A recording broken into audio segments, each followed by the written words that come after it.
Bom dia, bom dia! A paz do Senhor esteja com você nessa manhã. Estamos iniciando aqui mais uma semana e é uma alegria receber você aqui comigo no Devocional da Manhã, no livro de Apocalipse. Eu sou Wagner Lemes e hoje nós vamos estar então dando continuidade à leitura do livro de Apocalipse no capítulo 10. Então nós falamos ontem a respeito ali da sexta trombeta que foi tocada, né? A gente viu a respeito de tudo isso. E a gente viu que a quinta e a sexta trombeta eram os dois primeiros ais.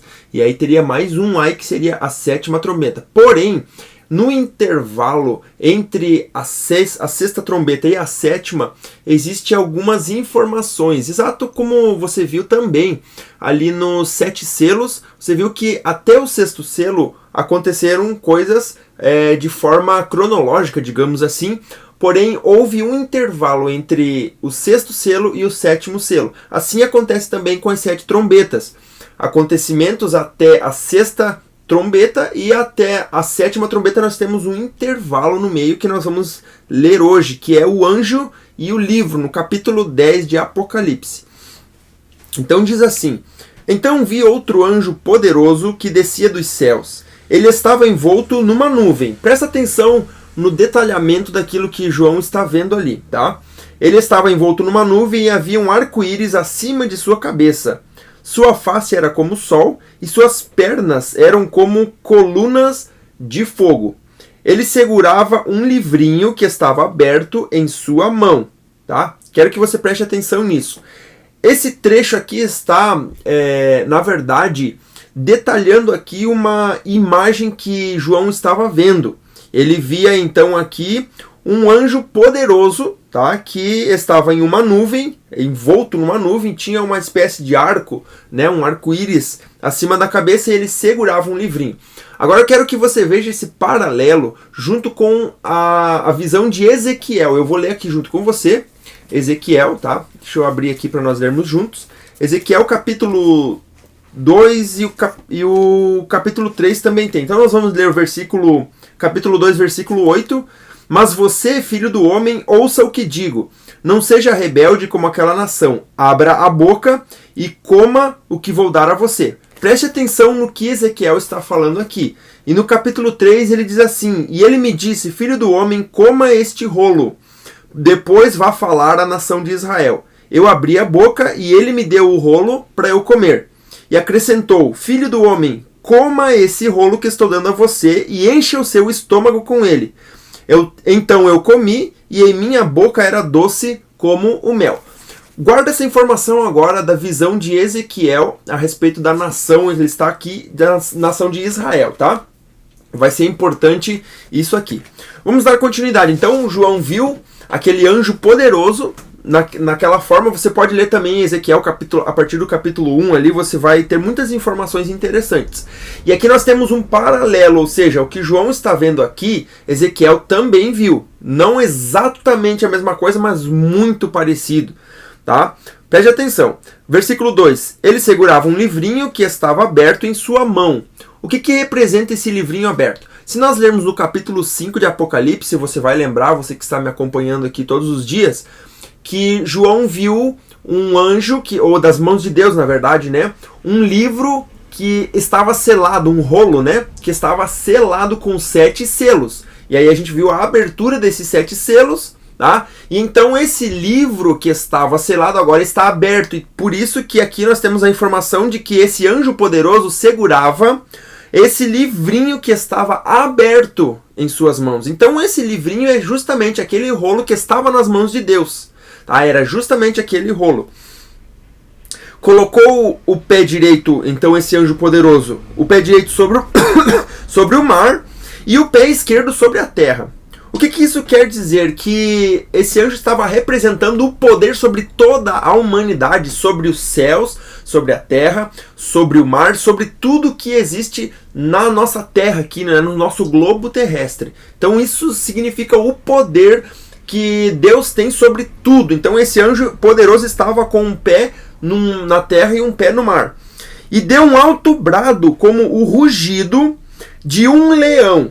Quando ele bradou, os 7 trovões, né, falaram. o que seria esses 7 trovões? A gente não tem exata certeza, mas há uma ideia que está lá em Salmos, eu quero ler com você, capítulo 23, e o versículo 3. Por que é interessante a gente ler os textos aqui? Normalmente a gente está lendo textos do Antigo Testamento, porque o Novo Testamento ele é uma forma de revelação do Antigo Testamento. O Antigo Testamento é o livro de profecias, era muito profetizado do que iria acontecer no Novo Testamento. E aqui então nós temos uma referência possível do que seriam esses 7 trovões. Tá? Aqui no capítulo 29 de Salmos, e no versículo 3 diz assim: a voz do Senhor. A voz do Senhor poderia ser esses 7 trovões, porque é muito dito que a voz parecia como um trovão.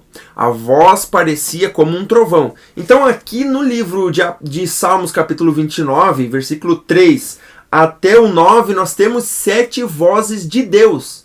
Então é um paralelo possível. Diz assim, ó: a voz do Senhor ressoa sobre as águas e o Deus da glória troveja. O Senhor troveja sobre muitas águas. Então seria a primeira voz de Deus que ressoa sobre as águas. A voz do Senhor é poderosa. A voz do Senhor é majestosa. A voz do Senhor quebra os cedros. A voz do Senhor corta os céus com raios flamejantes. A voz do Senhor faz tremer o deserto. E a voz do Senhor retorce os carvalhos e despe as florestas. Então aqui nós temos 7 aspectos da voz de Deus, né? Então é bem possível que esses 7 trovões seriam as vozes de Deus ressoando através, né, ali do rugido de um leão, né? Então ali diz que deu um alto brado como o rugido de um leão. Então esse anjo poderoso deu um brado, né, como o rugido de um leão, e quando ele bradou, os 7 trovões falaram. Logo que os 7 trovões falaram, eu estava prestes a escrever. Escrever o quê? O que os trovões estavam falando. Mas eu ouvi uma voz dos céus que disse: cele. O que é selar? É fechar, é guardar. Cele o que disseram os 7 trovões, mas não o escreva. O que está em vista aqui? Um mistério, algo que não poderia ser revelado naquele momento, que João não poderia saber. Saber, na verdade, não, ele não poderia escrever, ele estava ouvindo, mas a voz disse: cele o que disseram os 7 trovões, mas não o escreva. Ou seja, é para nós não saber, é um mistério para nós. João ouviu, mas ele não escreveu, então essa informação não chega até nós. Então um anjo que eu tinha visto em pé sobre o mar e sobre a terra levantou a mão direita para o céu e jurou por aquele que vive para todo sempre, que criou os céus e tudo que neles há, a terra e tudo que nela há, e o mar e tudo que nele há, dizendo... Vocês já viram num julgamento, né? Eu juro, e a pessoa levanta a mão direita e faz um juramento de dizer a verdade, né? Eu juro dizer a verdade, somente a verdade. Já viu isso, né? Então isso está sendo retirado justamente da Bíblia. Era uma prática comum nos tempos antigos e, inclusive, João viu no céu essa visão. Ele viu isso acontecer no céu. E aí, então, esse anjo que ele estava vendo com um pé no mar e um pé na terra disse: não haverá mais demora. Não haverá mais demora para quê? Para o toque da 7ª trombeta. Então, o toque da 7ª trombeta iria acontecer logo, já na sequência. Mas nos dias, então, em que o 7º anjo estiver para tocar a sua trombeta, vai cumprir-se o mistério de Deus, como ele o anunciou a seus servos, os profetas. Que mistério? É um mistério. Fazer um trocadilho aqui. Qual é esse mistério? É um mistério. A gente não sabe o que é esse mistério, tá? Então não tenho o que eu dizer para você a respeito desse mistério. O que a gente sabe é que no toque da 7ª trombeta esse mistério vai ser desvendado. Depois falou comigo mais uma vez a voz que eu tinha ouvido falar dos céus. Vá, pegue o livro aberto. Agora lembra do que nós lemos lá em Ezequiel? Que ele dizia que era para comer o rolo. Lembra disso? Se você puder, você relê novamente depois. Vá, pegue o livro aberto, que está na mão do anjo, que se encontra em pé sobre o mar e sobre a terra. Né? Ele estava com o pé sobre o mar e sobre a terra. Assim me aproximei do anjo e lhe pedi que me desse o livrinho. Ele me disse: pegue-o e coma-o. exatamente como está lá em Ezequiel, né? Você lê depois para você ver como isso faz todo sentido. Pegue-o e coma-o. Ele será amargo em seu estômago, mas em sua boca será doce como mel. Lá em Ezequiel estava somente o doce como mel, né? O sabor que ele sentiu era doce como mel. O que João acrescentou aqui que no estômago ele seria amargo? Porque isso representaria, o doce representaria o benefício da sétima trombeta tocar, mas também o malefício, digamos assim, né? Por que a gente poderia dizer aqui?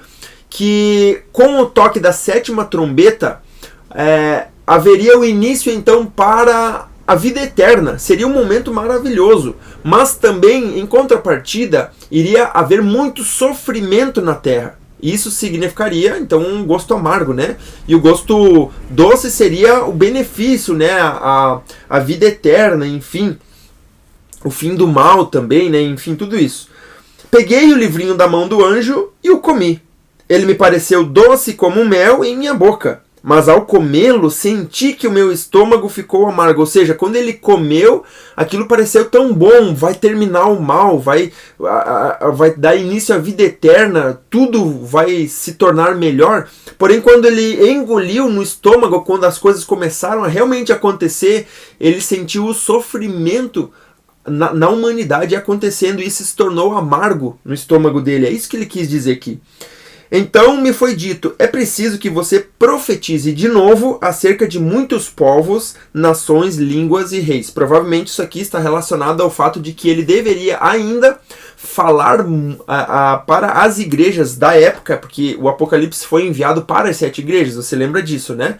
Foi enviado para as 7 igrejas e ele deveria profetizar para aquelas pessoas, para aqueles cristãos das 7 igrejas da Ásia Menor que a gente leu aqui um tempo atrás, tá? Então, esse momento aqui é o momento onde ele pega justamente esse livrinho, ele come esse livrinho, ele entende o que está acontecendo ali, esse aqui na verdade é uma preparação para o toque da sétima trombeta que a gente vai ver, não amanhã, ainda vai ser depois de amanhã a gente vai ver o toque da sétima trombeta, que aí então é um dos juízos que vai suceder sobre a terra. E amanhã a gente vai ver sobre as 2 testemunhas, tá bom? Então, convido você para estar aqui comigo amanhã, depois de amanhã, todos os dias, para nós pegarmos aí essa linha de raciocínio, de entendimento do livro de Apocalipse. Vamos orar nesse momento? Vamos agradecer ao Senhor? Se você pode, feche seus olhos e oremos. Pai, muito obrigado por essa manhã, obrigado por cada pessoa que está aqui comigo, Senhor. Venha fortalecer, guardar, livrar, Senhor, de todo mal. Abençoa a família representada aqui, o lar, ó Deus, os trabalhos, Senhor, negócios, ó Pai, esteja prosperando, Senhor, livrando de todo mal, Senhor, dando condições, ó Deus, para cada um, Senhor, realizar, Senhor, aquilo que deve ser feito, Deus, a Tua vontade se cumpra sobre cada vida. Deus, provê os recursos necessários, não deixa faltar nada, Senhor, para nenhum dos Teus servos, ó Deus amado, daqueles que Te servem de todo o coração. Obrigado, Senhor, nós Te louvamos e pedimos, seja conosco nesse dia, dê-nos uma semana abençoada na Tua presença, em nome de Jesus. Amém e amém. Graças a Deus, que Deus abençoe tua vida, guarde o teu dia, a tua família, em nome de Jesus. E amanhã estaremos aqui novamente a partir das 6 horas. Se inscreve no canal se você não fez isso ainda, tá? Ativa o sininho das notificações para você receber aqui o vídeo sempre que eu postar. E também, se for possível, coloque o teu comentário aqui embaixo, que eu fico feliz de saber que você está me acompanhando aqui, sendo abençoado. Tá bom? E amanhã estaremos aqui novamente a partir das 6 horas e eu espero você. Deus te abençoe e até lá!